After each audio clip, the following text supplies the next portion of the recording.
Assalamualaikum warahmatullahi wabarakatuh. Waalaikumsalam. Rabbi shrah li sadri wa yassir li amri wahlul 'uqdatam min lisani yafqahu qawli. Amma ba'd. Hadirin wal hadirat jamaah salat subuh Masjid At-Taqwa ingkang dalem hormati, majelis ilmu At-Taqwa ingkang dirahmati Allah Subhanahu wa ta'ala.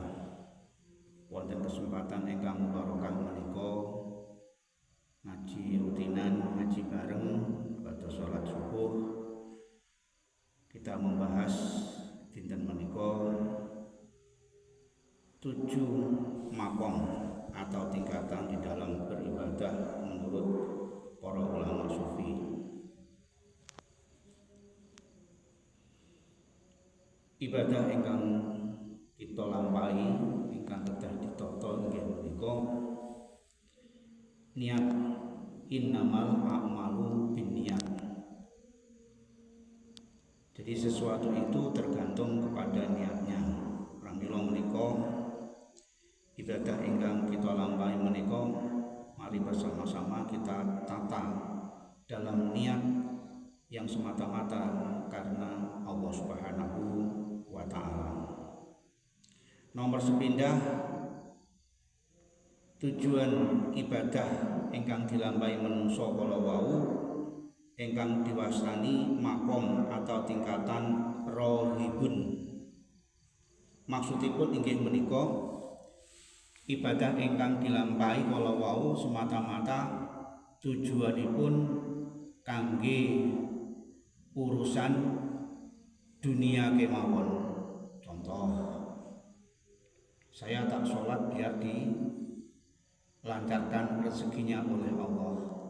Saya tak membaca Al-Quran surah Al-Waqiah biar diberi kelancaran rezeki. Saya tak sholat duha biar diberikan kelancaran rezeki. Kalau wau pareng kemawon, tetapi tingkatanipun semata-mata hanya untuk urusan dunia. Keranten niat kita adalah ibadah. Niat yang kita lakukan ibadah kita kedah ikhlas.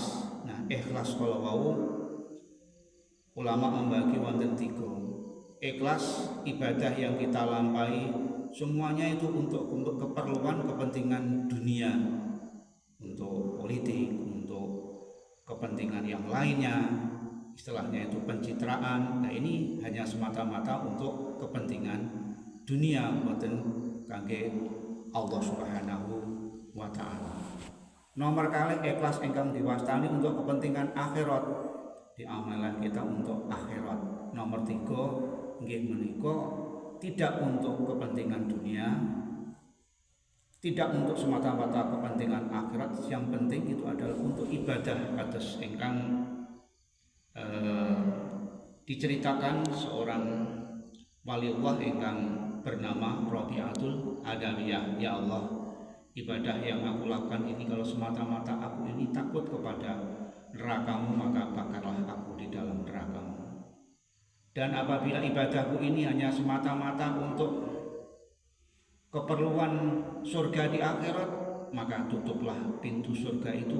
Tetapi manakala ibadahku yang aku lakukan ini semata-mata rinduku, cintaku kepadamu, maka jangan kamu palingkan wajahmu. Nah, ini yang terbaik adalah semata-mata beribadah kepada Allah Subhanahu wa ta'ala, bukan takut neraka, bukan ingin memperoleh surga, tapi semata-mata ikhlas karena Allah Subhanahu wa ta'ala.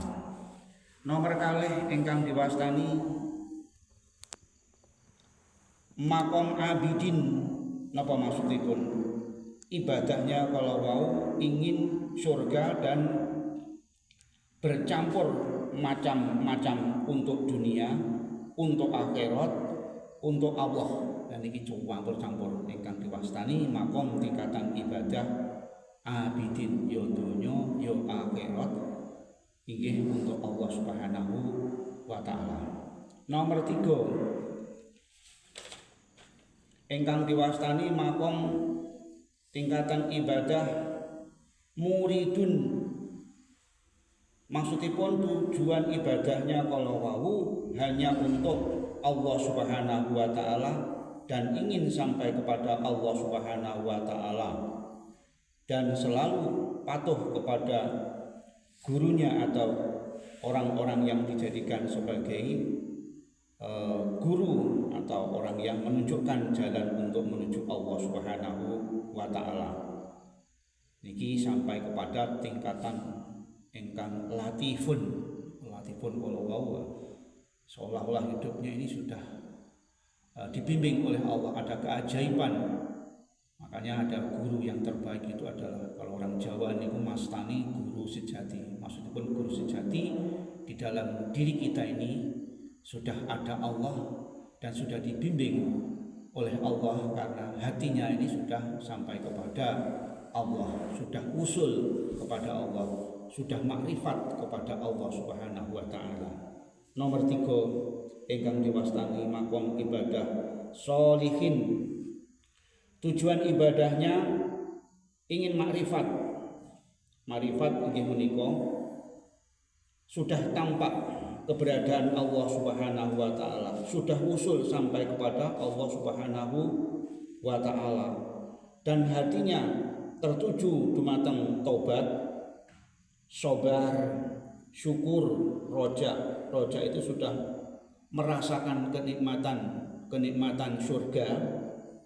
Lajeng khauf itu sudah sampai kepada apabila melakukan maksiat atau dosa selalu bertobat kepada Allah Subhanahu wa taala, gadai sifat zuhud, gadai sifat mahabbah, rasa kasih sayang, kemudian gadai sifat ridho terhadap takdiripun, ugi bertawakal dumateng arsanipun Allah Subhanahu wa taala. Nomor gangsal makom ibadah ingkang diwastani masilin. Ibadahnya mi'raj, sampai kepada hatinya sudah usul panggih kalih Allah Subhanahu wa taala. Kemudian sudah tingkatan tajali.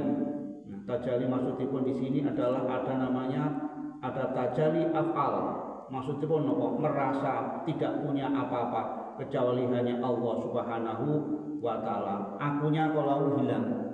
Senajan kita ini sudah berhasil menjadi apa saja, bukan merasa itu adalah prestasi kita. Semuanya itu yang membuat keberhasilan baik prestasi atau karir itu dirinya itu hilang. Itu namanya tajali af'al. Kemudian juga ada yang dimaksud dengan tajali sifat. Napa maksudipun?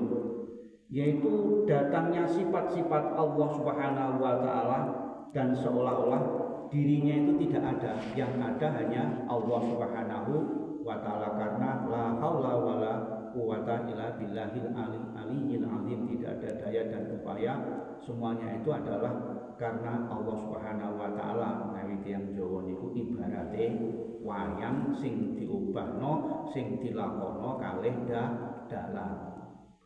Lajeng nomor 6 ingkang diwastani makom tingkatan arifin. Inggih menika tujuan ibadahnya hatinya sudah kepada usul sampai kepada Allah, sudah kepada makrifat. Kemudian di dalam tingkatan tajalizat Allah hingga tidak ada mengakui makom fana atau rusak. Jadi sudah tidak ada mengaku makom fana atau rusak, karena sebetulnya Allah itu meniupkan ruh kepada manusia. Manusia sebetulnya tidak ada istilah wafat atau meninggal, itu hanya jasadnya, tetapi ruhnya nanti juga masih hidup. Jiwanya juga nanti akan diminta pertanggungjawaban oleh Allah Subhanahu wa taala. Lajeng nomor 7 tingkatan makom yang diwastani adalah makom muqarrabin. Ibadahnya orang yang usul. Usul itu artinya sudah sampai ketemu Allah, hatinya tajali kemudian kepada Allah Subhanahu wa taala, zat Allah, dan ingat kepada Allah Subhanahu wa taala dan ingat kepada makhluk atau makom bakok kekal. Bagi manusia itu nanti yang hidup selama-lamanya adalah di akhirat. Mila menika sebagian ulama tasawuf mengatakan kalau roh itu adalah suci, kenapa harus dimintai pertanggungjawaban? Sebagian ulama mengatakan yang dimintai pertanggungjawaban itu adalah oleh Allah Subhanahu wa taala adalah jiwanya. Bagaimana jiwanya itu sudah dipengaruhi nafsu yang jelek atau yang baik. Itulah diantara 7 makom ibadah menurut para ulama sufi, dan mudah-mudahan kita senantiasa saling belajar untuk meningkatkan ibadah kita, tidak hanya ibadah yang kita lakukan itu untuk kepentingan dunia, tetapi untuk keselamatan di dini wa dunya wal akhirah. Amin ya rabbal alamin. Makaten tema kita membahas 7 tingkatan ibadah yang kita lakukan ini. Mudah-mudahan kita senantiasa meningkatkan kualitas ibadah kita dan mensucikan niat kita, dan mudah-mudahan akan mendapatkan keselamatan di dini wa dunya wal akhirah. Amin ya rabbal alamin. Kemudian ada guna dan manfaatipun, mudah-mudahan kekurangan, kesalahan, kekeliruan boten berkenan wonten marang panjenengan. Kalian ampun sama terbatas sami wa minkum. Wassalamualaikum warahmatullahi wabarakatuh. Waalaikumsalam warahmatullahi wabarakatuh.